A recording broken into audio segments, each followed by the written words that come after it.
Hello friends, welcome to Pinesia Tutor. In this video, we are going to discuss important concepts and MCQs of accounting and auditing. We will discuss first of all the important topics which are to be done in accounting and auditing. So first one is accounting principles, then is goodwill, then is types of costing, then is Indian accounting standards, and last one is auditing. We will start with accounting concepts. Accounting concepts वो हमारी वो basic assumptions हैं जिस पे हम कोई भी firm या बिजनेस एंटिटी के लिए फाइनेंशियल स्टेटमेंट्स प्रिपेयर करते हैं. There are various types of accounting concepts. So सबसे पहले हम बात करेंगे बिजनेस एंटिटी कॉन्सेप्ट की. बिजनेस एंटिटी कॉन्सेप्ट कहता है जो बिजनेस और उसके ऑनर्स हैं दोनों सेपरेट एंटिटीज हैं, दोनों एक दूसरे से डिस्टिंक्ट हैं. Next is going concern concept. Going concern concept वो कॉन्सेप्ट है जो एज्यूम करके चलता है business long period of time के लिए हमारा प्रॉफिट पे चलता रहेगा. Next concept is money measurement concept. Money measurement concept जो है वो ये एज्यूम करके चलता है जो भी चीज़ें हम मनी की फॉर्म में रिकॉर्ड कर सकते हैं हम सिर्फ उसको कंसीडर करेंगे. Means money is the only unit of measurement. Next is dual aspect concept. Dual aspect concept क्या कहता है? ये डबल एंट्री सिस्टम पे बेस्ड है. Means for every debit there must be corresponding credit.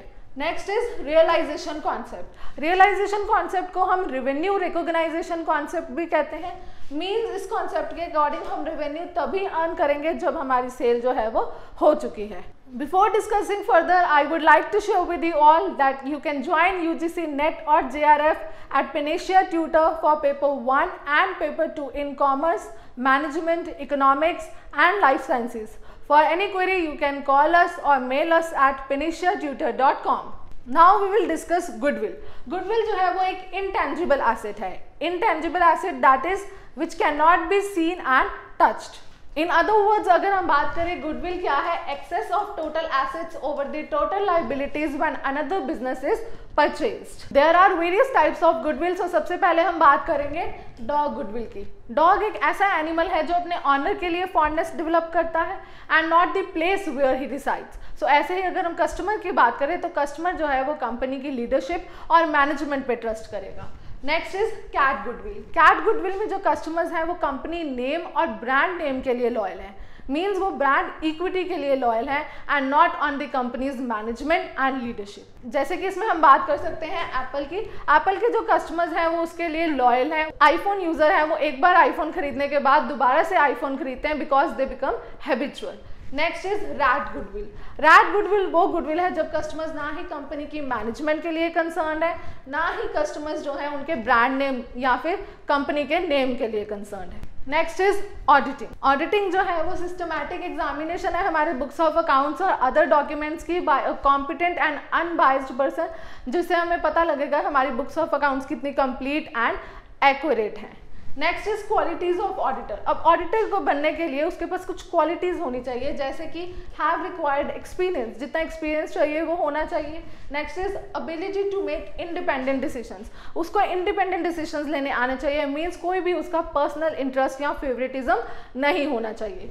Next is effective communication skills होनी चाहिए उसके पास. And last is good knowledge in business organisation. Now we will discuss some important MCQs on accounting and auditing. So our very first question is current ratio is 2.5, liquid ratio is 1.5 and working capital is 60,000. Then what are its current assets? हमें current assets find out करने हैं कि current assets कितने होंगे. So हम calculate करते हैं current ratio की help से. Current ratio जो है वो 2.5 है और इसको निकालने का फॉर्मूला होता है current assets over current liabilities. तो इस फॉर्मूले की हेल्प से हम करंट लाइबिलिटीज 1 ले लेते हैं और करंट एसेट्स 2.5 ले लेते हैं. सो इसमें करंट लाइबिलिटीज को let us assume x. So current asset जो है हमारे पास 2.5x हो जाएंगे. As we all know, working capital is 60,000. So working capital is the difference between current assets and current liabilities.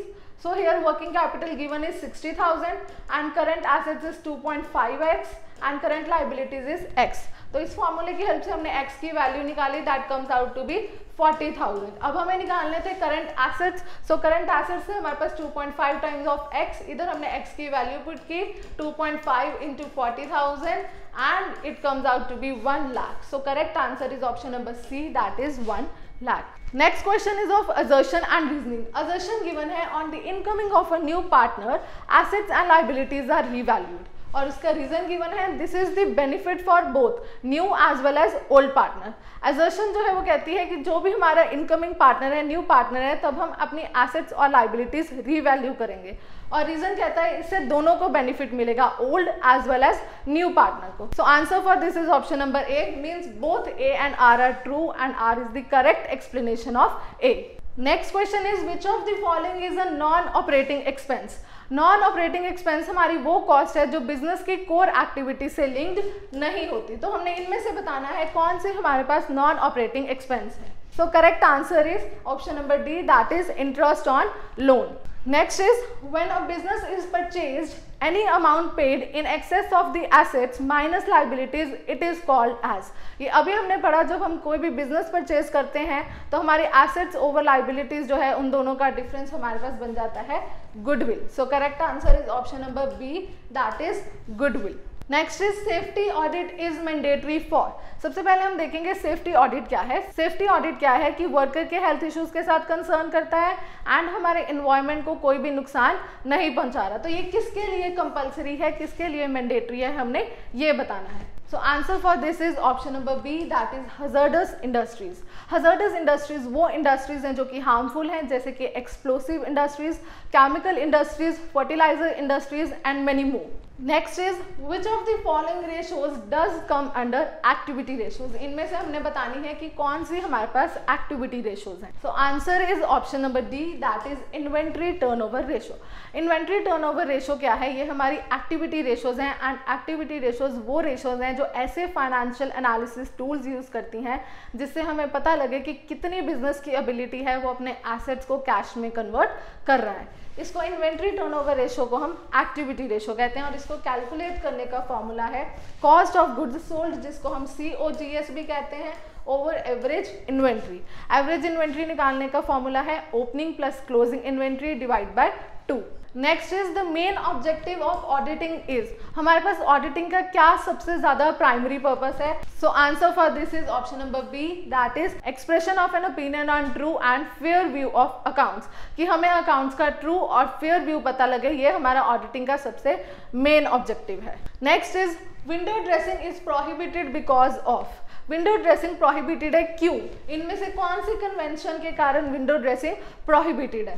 So answer for this is convention of disclosure. Convention of disclosure means all the information which is material and relevant to the proprietors, creditors and shareholders interest that must be disclosed. Next question is in the absence of partnership deed, अगर हमारी कोई partnership deed नहीं है तो हम interest on drawings charge नहीं करेंगे, या फिर 5% पे चार्ज करेंगे, या फिर 6% पे चार्ज करेंगे, या फिर 12% पे चार्ज करेंगे। सो answer for this is interest will not be charge on partners drawing. हम अगर पार्टनरशिप डीड हमारे पास नहीं है तो हम इंटरेस्ट जो है पार्टनर्स ड्राइंग पे चार्ज नहीं करेंगे। And last question is master budget is. Master budget क्या है, functional budget, operating budget, summary budget और financial budget. So answer for this is option number C, that is summary budget. Summary budget है हमारा master budget. ये जो है वो base होता है हमारे P&L account and balance sheet का।